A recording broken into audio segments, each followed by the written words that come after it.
Hello friends, welcome back to Rekha diaries. ಇವತ್ತು ಬದನೆಕಾಯಿ ಮತ್ತು ಕಾಳಿಂದ ಒಂದು ಸೈಡ್ ಡಿಶ್ ಮಾಡೋಣ. ಇದು ಪೂರಿಗೆ, ಚಪಾತಿಗೆ, ದೋಸೆಗೆಲ್ಲ ಒಳ್ಳೆ ಕಾಂಬಿನೇಷನ್, ತುಂಬಾ ಟೇಸ್ಟಿಯಾಗಿರುತ್ತೆ. ಸೊ ಈಗ ಮಾಡೋದು ಏನೇನು ಇಂಗ್ರೀಡಿಯೆಂಟ್ಸ್ ಬೇಕು ನೋಡೋಣ ಬನ್ನಿ. ಫ್ರೆಶ್ ಆಗಿರೋದು 3 ಬದನೆಕಾಯಿ ತೊಗೊಂಡಿದ್ದೀನಿ. ಅದ್ರ ಜೊತೆ ಕಾಳು, ಕಡಲೆಕಾಳು ಮತ್ತು ಬಟಾಣಿ. ಇದು ಓವರ್ ನೈಟ್ ನೆನೆಸಿಡಬೇಕು. ನೀವು ನಾಳೆ ಮಾರ್ನಿಂಗ್ ಟಿಫನ್ಗೆ ಮಾಡಬೇಕಂದ್ರೆ ನೀವು ನೈಟೇನೆ ನೆನೆಸಿಟ್ಬಿಟ್ರೆ ಕಾಳು ಚೆನ್ನಾಗಿ ನೆಂದಿರುತ್ತೆ. 8 ಅವರ್ಸ್ ನೆನೆಸಿದ್ದೀನಿ ಕಾಳನ್ನ. ಈಗ ಈರುಳ್ಳಿ ಮತ್ತು ಬೆಳ್ಳುಳ್ಳಿನ ಫ್ರೈ ಮಾಡ್ಕೋಬೇಕು. ಫಸ್ಟು ಈರುಳ್ಳಿ 3 ಇದೆ, ಮೀಡಿಯಮ್ ಸೈಜು, ಮತ್ತು ಬೆಳ್ಳುಳ್ಳಿ 8 to 10 ಪೀಸ್ ಇದೆ. ಇದನ್ನು 1 ಸ್ಪೂನ್ ಆಯಿಲ್ ಹಾಕ್ಬಿಟ್ಟು ಗೋಲ್ಡನ್ ಬ್ರೌನ್ ಬರೋವರೆಗೂ ಈ ರೀತಿ ಫ್ರೈ ಮಾಡ್ಕೊಳ್ಳಿ. ಈರುಳ್ಳಿ ಚೆನ್ನಾಗಿ ಫ್ರೈ ಆದಮೇಲೆ ಈಗ ಮಸಾಲೆಗೆ ಏನೇನು ಬೇಕು ಅಂತ ಹೇಳ್ತೀನಿ. ಕೊಬ್ಬರಿ, ಒಂದು 4 ಇಂಚ್ ಕೊಬ್ಬರಿ ಇದೆ.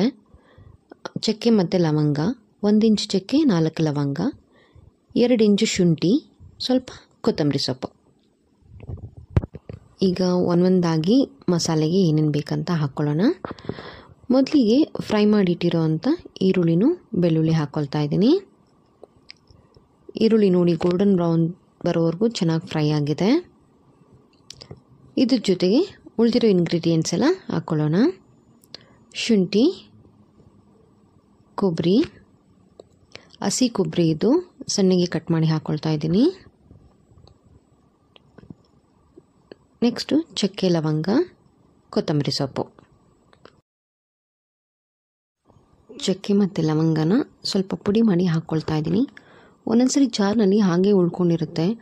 ಸೊ ಈ ಥರ ಪುಡಿ ಮಾಡಿ ಹಾಕ್ಕೊಂಡ್ರೆ ಮಸಾಲೆ ಜೊತೆ ಚೆನ್ನಾಗಿ ಬೆರೆಯುತ್ತೆ.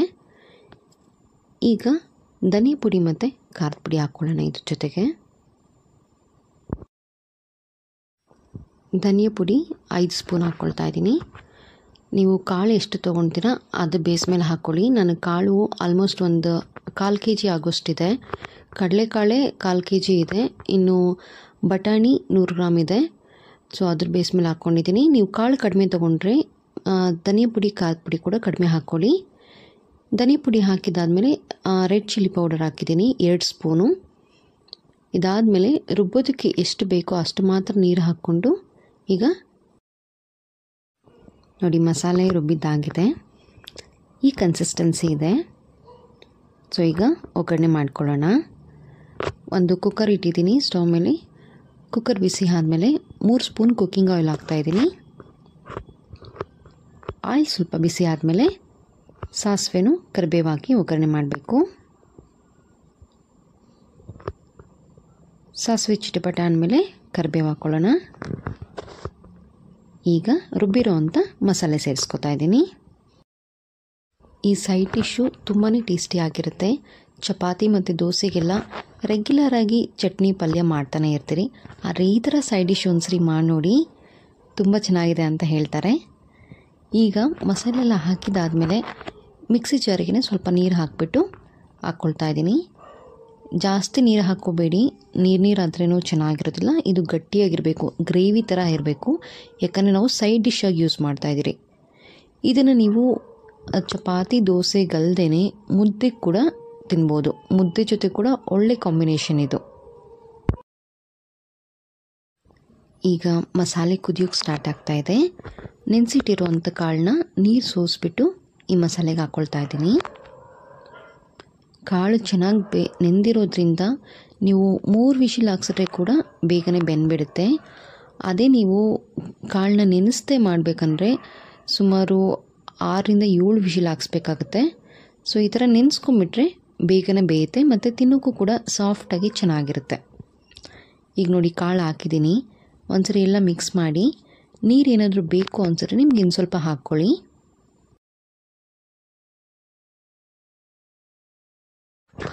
ಇದಕ್ಕೆ ರುಚಿಗೆ ತಕ್ಕಷ್ಟು ಉಪ್ಪು ಹಾಕ್ಕೊಳ್ಳೋಣ. ಉಪ್ಪು 3 ಸ್ಪೂನ್ ಹಾಕ್ಕೊಳ್ತಾ ಇದ್ದೀನಿ. ಉಪ್ಪು ಯಾವಾಗಲೂ ಸ್ವಲ್ಪ ಕಡಿಮೆನೇ ಹಾಕ್ಕೊಂಡಿರಿ. ಯಾಕಂದರೆ ಇದು ರೆಡಿ ಆದಮೇಲೆ ನಿಮ್ಮ ರೆಸಿಪಿ ನೀವು ಸ್ವಲ್ಪ ಟೇಸ್ಟ್ ಮಾಡಿಬಿಟ್ಟು ಸಾಕಾಗಿಲ್ಲ ಅಂದರೆ ಹಾಕೋಬೋದು. ಬಟ್ ಜಾಸ್ತಿ ಆದರೆ ಕಡಿಮೆ ಮಾಡೋದು ಕಷ್ಟ ಆಗುತ್ತೆ. ಈಗ ಲಾಸ್ಟಲ್ಲಿ ಕೊತ್ತಂಬರಿ ಸೊಪ್ಪು ಹಾಕಿದ್ದೀನಿ. ಒಂದ್ಸರಿ ಎಲ್ಲ ಚೆನ್ನಾಗಿ ಮಿಕ್ಸ್ ಮಾಡಿ ಈಗ ಇದು ಒಂದು ಕುದಿಗೆ ಬರಲಿ, ಆಮೇಲೆ ಲಿಡ್ ಕ್ಲೋಸ್ ಮಾಡೋಣ. ಈಗಿನ್ನೂ ಬದನೆಕಾಯಿ ಹಾಕಿಲ್ಲ ನಾನು, ನೋಡಿ ತೊಳೆದ್ಬಿಟ್ಟು ಇಟ್ಟಿದ್ದೀನಿ. ನೀರಲ್ಲೇ ಹಾಕಿಡಿ, ಇಲ್ಲಾಂದರೆ ಕಪ್ಪು ಆಗುತ್ತೆ ಬದನೆಕಾಯಿ. ಈಗ ಕಾಳು ಆಲ್ರೆಡಿ ಕುದೀತಾ ಇದೆ. ಸೊ ಈಗ ಲಿಡ್ ಕ್ಲೋಸ್ ಮಾಡಿಬಿಟ್ಟು 3 ವಿಷಲ್ ಕೂಗಿಸ್ಕೋಬೇಕು.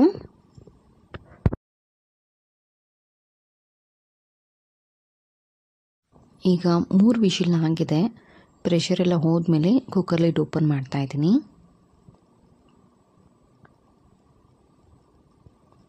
ಈಗಾಗಿದೆ, ಬೆಂದಿದೆಯಾ ನೋಡೋಣ. ಸೊ ಕಾಳು ಬೆಂದಿದೆ. ಒಂದ್ಸರಿ ಸ್ವಲ್ಪ ಕಾಳು ತೊಗೊಂಡು ಚೆಕ್ ಮಾಡಿ ನೋಡಿ ಬೆಂದಿದೆಯಾ ಅಂತ. ಒಂದು 80% ಕಾಳು ಬೆಂದಿರುತ್ತೆ. ಈಗ ಇದ್ರ ಜೊತೆ ಬದನೆಕಾಯಿ ಹಾಕ್ಕೊಳ್ಳೋಣ. ನೀವು ಬದನೆಕಾಯಿನ ಕಾಳು ಜೊತೆನೇ ಹಾಕಿಬಿಟ್ರೆ ಕಾಳು ಬೇಯೋದು ಲೇಟ್ ಆಗುತ್ತೆ, ಬದನೆಕಾಯಿ ಎಲ್ಲ ಪೂರ್ತಿ ನುಣ್ಣಗಾಗ್ಬಿಡುತ್ತೆ. ಸೊ ಅದು 3 ವಿಷಲ್ ಆದಮೇಲೆ ಬದನೆಕಾಯಿ ಹಾಕ್ಕೊಳ್ಬೇಕು. ಈಗ ಮತ್ತೆ ಲಿಡ್ ಕ್ಲೋಸ್ ಮಾಡಿ ಒಂದೇ ಒಂದು ವಿಷಲ್ ಕೂಗಿದ್ರೆ ಸಾಕು. 1 ವಿಷಲ್ಗೆ ಬದನೆಕಾಯಿ ಬೆಂದಿರುತ್ತೆ. ಸೊ ಈಗ ನೋಡಿ 1 ವಿಷಲ್ ಕೂಗಿಸಿದ್ದೀನಿ. ಬದನೆಕಾಯಿ ಬೆಂದಿದೆಯಾ ಅಂತ ಚೆಕ್ ಮಾಡಿ. ನೋಡಿ ಬೆಂದಿದೆ, ಬದನೆಕಾಯಿ ಬೆಂದಿದೆ, ಕಾಳು ಕೂಡ 100% ಬೆಂದಿದೆ.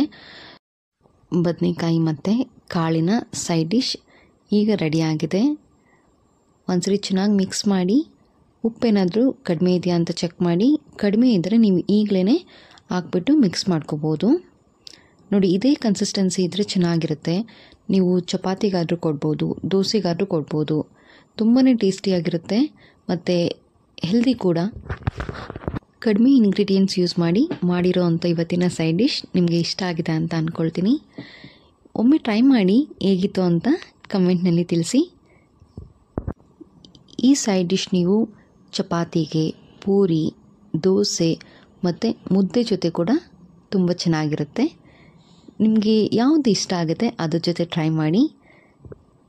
ವಿಡಿಯೋ ನೋಡಿದ್ದಕ್ಕಾಗಿ ಧನ್ಯವಾದಗಳು. ಇನ್ನಷ್ಟು ರೆಸಿಪೀಸ್ಗಾಗಿ ನಮ್ಮ ಚಾನಲ್ನ ಸಬ್ಸ್ಕ್ರೈಬ್ ಮಾಡಿ ಹಾಗೂ ವಿಡಿಯೋ ಇಷ್ಟ ಆದರೆ ಲೈಕ್ ಮಾಡಿ. Thank you for watching Rekha diaries.